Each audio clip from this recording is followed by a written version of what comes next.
Friends, यदि आप परेशान हैं पौधों में फूल ना आने से, पौधे की ग्रोथ तो होती रहती है लेकिन उसमें फ्लावरिंग नहीं होती है, या फिर पौधा फूल देता है लेकिन बहुत कम संख्या में या बहुत छोटे आकार के आते हैं, चाहे गुलाब हो, गुड़हल हो, अपराजिता हो, पारिजात हो, कोई से भी फूलों वाले पौधे हों, तो आज के वीडियो में एक ऐसा ही फर्टिलाइज़र मैं शेयर करने वाली हूँ जिसको डालने से आपके प्लांट में न केवल बहुत अच्छी फ्लावरिंग होगी बल्कि पौधा ग्रोथ भी बहुत तेज़ी से करेगा। क्योंकि पौधे में फूल ना आने का एक कारण होता है पौधे की ग्रोथ रुकना। यदि पौधे में नई ग्रोथ नहीं होगी तो पौधा फूल देना बंद कर देगा। तो ये जो फर्टिलाइज़र है प्लांट में अच्छी ग्रोथ देगा और पौधे में अच्छे आकार में बहुत ज़्यादा मात्रा में फ्लावरिंग होगी। आप सभी पौधों पर इसका इस्तेमाल कर सकते हैं, विशेषकर जो फूलों वाले पौधे हैं उनके लिए तो बहुत ही उपयोगी ये फर्टिलाइज़र है। बहुत ही अलग तरीके से मैंने ये फर्टिलाइज़र बनाया है, इसलिए पूरे वीडियो में मेरे साथ बने रहें। जो जो चीज़ें मैंने इसमें ऐड की हैं उसी तरीके से यदि आप फर्टिलाइज़र बनाएंगे तो पौधों को इसका पूरा फ़ायदा मिल पाएगा। क्या होता है, कभी कभी हम आधी जानकारी से प्लांट में फर्टिलाइज़र डालते हैं, उससे पौधे को फ़ायदे नहीं होते हैं बल्कि और नुकसान हो जाता है। इसलिए चाहे केमिकल फर्टिलाइज़र हो या होममेड फर्टिलाइज़र हो, उसको सही तरीका बनाने का आना चाहिए और प्लांट पर यूज़ करने का भी सही तरीका मालूम होना चाहिए। तो घर में उपलब्ध चीज़ों से ही मैंने ये फर्टिलाइज़र बनाया है। तो चलिए शुरू करते हैं इस फर्टिलाइज़र को बनाना। आप देख रहे होंगे चाय पत्ती का फर्टिलाइज़र हम सभी अपने प्लांट पर यूज़ करते हैं, लेकिन इसमें यदि सही तरीके से कुछ चीज़ें ऐड कर दी जाएँ तो इसकी पावर और भी बढ़ जाती है। तो पोषक तत्वों की बात करें, नाइट्रोजन, पोटेशियम, फॉस्फोरस के साथ साथ मैग्नीशियम, कैल्शियम, कॉपर, जिंक जैसे कई तत्वों से भरपूर ये फर्टिलाइज़र पौधे की सारी ज़रूरतें पूरी करेगा। 4 चीज़ों का मैंने इस्तेमाल किया है, 3 चीज़ें मैं अभी ऐड करके फर्टिलाइज़र बनाऊंगी और चौथी चीज़ फर्टिलाइज़र बनने के बाद ऐड करूंगी। वह चीज़ डालना प्लांट के लिए बहुत ज़रूरी है क्योंकि पौधे को फर्टिलाइज़र देने के साथ साथ इंसेक्ट और बीमारियों से भी बचाना होता है। तो किसी भी तरह का प्लांट में इंसेक्ट, चींटियाँ या फंगस है तो वह चीज़ हम यदि इस फर्टिलाइज़र में ऐड कर देंगे तो उससे वह समस्या ख़त्म हो जाएगी और पौधा इंसेक्ट फ्री हो जाएगा। तो फर्टिलाइज़र बनाने के लिए सबसे पहले हमें लेना है एक जार।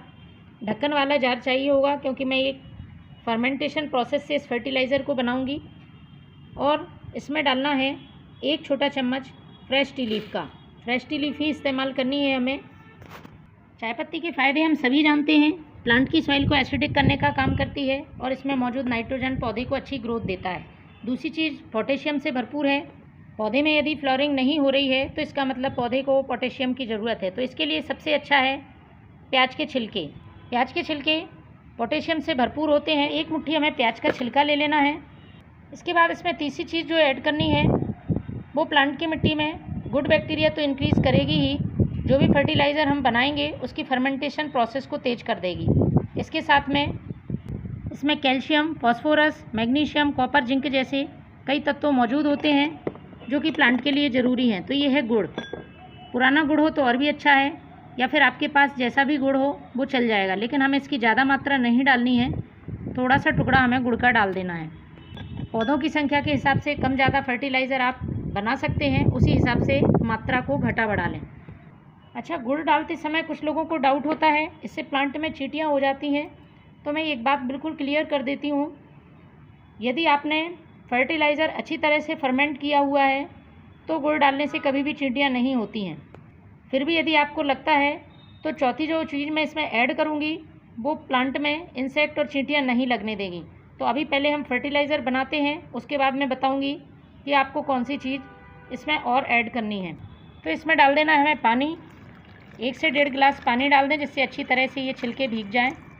और इसके बाद हमें इसको ढककर रखना है सेमी शेड एरिया में कम से कम 48 घंटे के लिए, जिससे ये अच्छी तरह से फर्मेंट हो जाए। तो इसको मैं ढक के रखती हूँ। तो फ्रेंड्स, 48 घंटे पहले मैंने जो फर्टिलाइज़र तैयार किया था कुछ इस तरह से ये तैयार होगा। इसको मैं आपको दिखाती हूँ।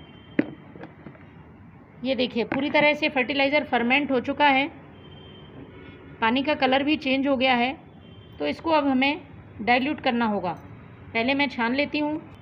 15 से 20 दिन के अंतराल में आप इस फर्टिलाइज़र का यूज़ कर सकते हैं। फ्रेंड्स, बहुत ही पावरफुल फर्टिलाइज़र है। पौधे में नाइट्रोजन, पोटेशियम जैसे तत्वों की कमी को पूरा करता है तो जितना भाग आप फर्टिलाइज़र का ले रहे हैं उसका 5 से 6 गुना आपको सादा पानी लेना है। मैंने इसमें पानी ले लिया है और इसी में मैं इसको छान लेती हूँ। आपको इसको स्प्रे नहीं करना है, डायरेक्ट सॉइल में डालना है।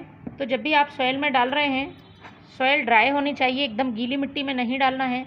और एक दिन पहले आप अपने प्लांट की मिट्टी की गुड़ाई ज़रूर कर दें। इससे पौधे में हम जो भी फर्टिलाइज़र डालते हैं उसका बहुत तेज़ी से फ़ायदा देखने को मिलता है, क्योंकि सिर्फ फर्टिलाइज़र ही काफ़ी नहीं होता है प्लांट की ग्रोथ के लिए, उसमें फल फूल लाने के लिए उसकी अच्छी देखभाल भी ज़रूरी होती है। तो फ्रेंड्स, छानने के बाद अब इसमें हमें एक और चीज़ ऐड करनी है, वो है ये हल्दी पाउडर। आधा छोटा चम्मच हल्दी पाउडर हमें इसमें डाल देना है, क्योंकि हम सभी जानते हैं कि हल्दी पाउडर प्लांट को चींटियों से बचाता है और इंसेक्ट फंगस नहीं लगने देता है। इसको अच्छी तरह से मिक्स कर लेंगे।